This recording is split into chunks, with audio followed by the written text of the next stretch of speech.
तो कहानी की शुरुआत होती है 1856 में, जहां माइनर्स एक गुफा में खुदाई करते वक्त एक होल को देखते हैं और वो होल के अंदर क्या है ये जानने के लिए वो एक शख्स को अंदर भेजते हैं। वो शख्स कैंडल लेकर अंधेरी गुफा में आगे की ओर बढ़ता है, जहां वो एक पंजा देखकर डर जाता है और वहां से डर कर भागने लगता है, जिससे उसकी कैंडल गिर जाती है और गुफा में गैस होने के कारण एक बड़ा धमाका होता है। फिर इस घटना को कई साल बीत जाते हैं और अब हमें आमिर नाम का एक लड़का दिखाया जाता है जो जॉब न होने के कारण अपनी आर्थिक स्थिति से परेशान था। फिर उसका दोस्त उसे काम दिलाने के लिए अपने साथ लेकर जाता है, जहां खदान में खुदाई करने के लिए मजदूरों को सिलेक्ट किया जा रहा था। यहाँ आमिर खुदाई के काम के लिए सिलेक्ट हो जाता है और फिर उसे खुदाई के काम के लिए फ्रांस की एक खदान में लाया जाता है। यहाँ हम प्रोफेसर बर्थर को देखते हैं जो खदान के मालिक से मिलने आया था। यहाँ प्रोफेसर खदान के मालिक को ढेर सारे पैसे देते हुए कहता है कि उसे खदान की सबसे निचली जगह पर जाना है, जहाँ से वो सैंपल इकट्ठा कर सके। इसके लिए उसे एक टीम की जरूरत है जो उसे सुरक्षित वहाँ पहुँचा सके। इस काम के लिए खदान का मालिक रोलिन को चुनता है, क्योंकि वह एक बहादुर माइनर था। वहीं आमिर भी रोलिन की टीम को ज्वाइन करता है। रोलिन की टीम में आमिर को मिलाकर 4 और लोग थे, जिनका नाम लुइस, पोलो, सैंटोनी और मिगेल था। फिर इन सभी के साथ प्रोफेसर जमीन के अंदर जाता है और मिगेल वहां बम लगाकर एक जगह पर गड्ढा बना देता है। उस गड्ढे के नीचे एक गुफा थी, जिसको चेक करने के लिए वो सभी नीचे जाते हैं। रोलिन उन्हें कहता है कि करीब 100 साल पहले एक आदमी भी अपने साथियों के साथ ऐसे ही गुफा में गया था, जिसके बाद ना ही उसकी लाश मिली और ना ही उसका पता चला। लेकिन प्रोफेसर अपनी टीम को पीछे छोड़कर आगे बढ़ जाता है, जिसके बाद वो सभी 2 टीम बनाकर प्रोफेसर को ढूंढने के लिए अलग अलग हो जाते हैं। जहां आमिर लुइस और पोलो के साथ प्रोफेसर को ढूंढता है। यहाँ उन्हें गुफा में एक माइनर का कंकाल मिलता है, जिस पर लुइस कंकाल से कीमती चीज निकाल कर अपने पास रख लेता है। फिर आमिर की नजर दीवार पर लिखी चेतावनी पर पड़ती है, जिसमें किसी को कैद करने के बारे में लिखा था। फिर वहीं सभी दूसरे रास्ते पर आगे जाते हैं और रोलिन की टीम से आकर मिलते हैं, जिन्होंने प्रोफेसर को ढूंढ लिया था। प्रोफेसर को दीवार पर एक चित्र मिला था, जिसमें कोई प्राचीन भाषा लिखी हुई थी। यहाँ प्रोफेसर अपने सैंपल कलेक्ट करने लगते हैं, तो वहीं लुइस आगे जाकर एक तहखाने को ढूंढ लेता है, जिसके बाद वो सभी वहाँ आते हैं। इस तहखाने में उन्हें कई कंकाल मिलते हैं, जो एक ताबूत की रक्षा करते हुए मारे गए थे। प्रोफेसर उन्हें बताता है कि कहानी के अनुसार ये एक तरह का ऊपर वाला है, जिसकी इसी रूप में पूजा की जाती थी। फिर प्रोफेसर उस ताबूत की फोटो लेता है, जिसके बाद वो सभी वहां से बाहर जाने के लिए आते हैं। मगर तभी पोलो का घोड़ा बेचैन होने लगता है और वहां से भाग जाता है। घोड़े के जाते ही गुफा में दरार आ जाती है और दीवार टूटकर सैंटोनी के ऊपर गिरती है। मलबे से इनका इकलौता बाहर जाने का रास्ता भी बंद हो चुका था। वहीं सैंटोनी की हालत बहुत ज्यादा खराब थी। उसके पैर की हड्डी टूटकर बाहर निकल गई थी। रोलिन उसकी हड्डी को अंदर डालकर उसके पैर पर पट्टी करता है।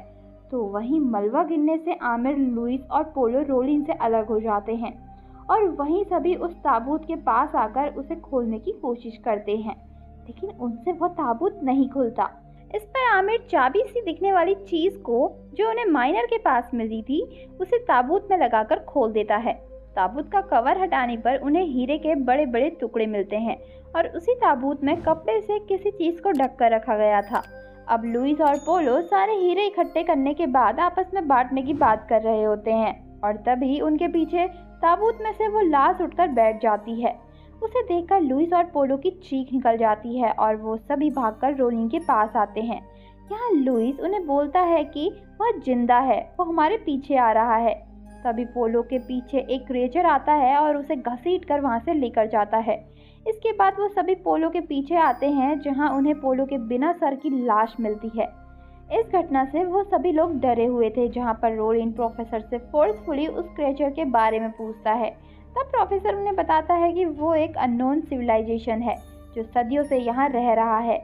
लोग उस पत्थर की कब्र की पूजा किया करते थे, क्योंकि लोग उस क्रिएचर को भगवान की तरह मानते थे। वहीं दूसरी तरफ सैंटोनी अकेला होता है, जहाँ वो क्रिएचर उसके पास आ रहा होता है। फिर ये सभी लोग सैंटोनी के पास आते हैं, जहाँ पर वो देखते हैं कि क्रिएचर ने सैंटोनी को पकड़ा हुआ था और वो क्रिएचर सैंटोनी का पेट फाड़कर उसे मार देता है और अंधेरे में गायब हो जाता है। सैंटोनी की मौत के बाद वो सभी लोग क्रिएचर को मारने का प्लान बनाते हैं, जहां प्रोफेसर उन्हें बोलता है कि उन्हें वापस तहखाने पर जाना होगा और उन चित्रों को पढ़ना होगा जिसमें यहाँ से बाहर जाने के बारे में लिखा होगा। इसके बाद वो सभी तहखाने पर जाते हैं और उन चित्रों को पढ़ते हैं, जहाँ प्रोफेसर उन चित्रों को पढ़कर बाहर जाने का रास्ता पता कर लेता है। फिर वो सभी लोग आगे बढ़ते हैं, जहाँ उन्हें रास्ते में खून दिखाई देता है। खून का पीछा करते हुए प्रोफेसर और आमिर एक अलग तहखाने में आ जाते हैं, जहाँ प्रोफेसर उस तहखाने का मुंह बंद कर देता है। इससे रोलिन और उसके साथी बाहर ही रह जाते हैं। फिर प्रोफेसर द्वार पर बने चित्रों को पढ़ता है, जिसमें उस क्रिएचर के बारे में लिखा गया था कि यह क्रिएचर सदियों से यहाँ पर रह रहा है, जिन्हें पुराने लोग बलि के तौर पर इंसानों को चढ़ाते थे। और इसमें अंतिम बलि के बारे में भी बताया गया था, जिसमें अंतिम बलि के बाद अमरदेव वापस जिंदा होकर आएंगे और लोगों की इच्छा पूरी करेंगे। तभी वह क्रिएचर उनके सामने आ जाता है और प्रोफेसर बिना डरे उससे बात करते हैं। प्रोफेसर उस क्रिएचर को ऊपर वाला मानता था और उस क्रिएचर से गले लगकर खुद को वो बहुत ज्यादा खुशनसीब समझ रहा था, लेकिन वो क्रिएचर प्रोफेसर को भी मार डालता है, जिसे देखकर रोलिन और मिगेल आमिर को वहां से निकाल देते हैं।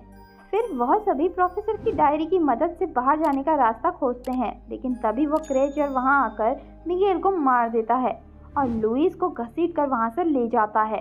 अब आमिर और रोलिन रास्ते को ढूंढते हुए एक तहखाने पर पहुंचते हैं, जहां उन्हें कंकाल मिलते हैं, लेकिन वहां से बाहर जाने का रास्ता बंद होता है। तभी आमिर को वो क्रिएचर खींच लेता है। अब रोलिन बहुत ज्यादा गुस्से में होता है। वह क्रिएचर को मारने के लिए सारे बम अपने पास रख लेता है। वहीं दूसरी तरफ आमिर को होश आता है और वो देखता है कि वह क्रिएचर के अड्डे पर है, जहां आमिर क्रिएचर को बैठा हुआ देखता है। यहाँ वह क्रिएचर लुइस के सर को अलग कर देता है और लुइस के सर की मदद से आमिर से बात करता है, जहाँ वह आमिर को कहता है कि मुझे यहाँ से आज़ाद करके बाहर निकालो।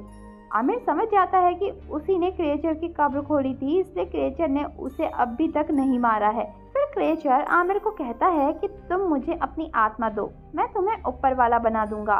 जिस पर आमिर उस क्रिएचर की बात मानकर उसके पास आता है, लेकिन आमिर यह क्रिएचर को चाकू मार के वहाँ से भाग जाता है और रोलिन उस खड्डे से ऊपर उसका हाथ खींचकर उसे ऊपर ले लेता है।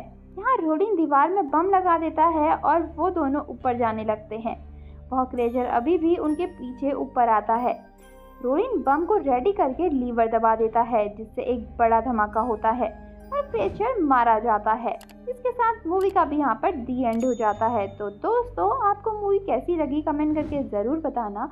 मिलते हैं ऐसी ही एक न्यू मूवी के साथ, तब तक के लिए take care and bye bye.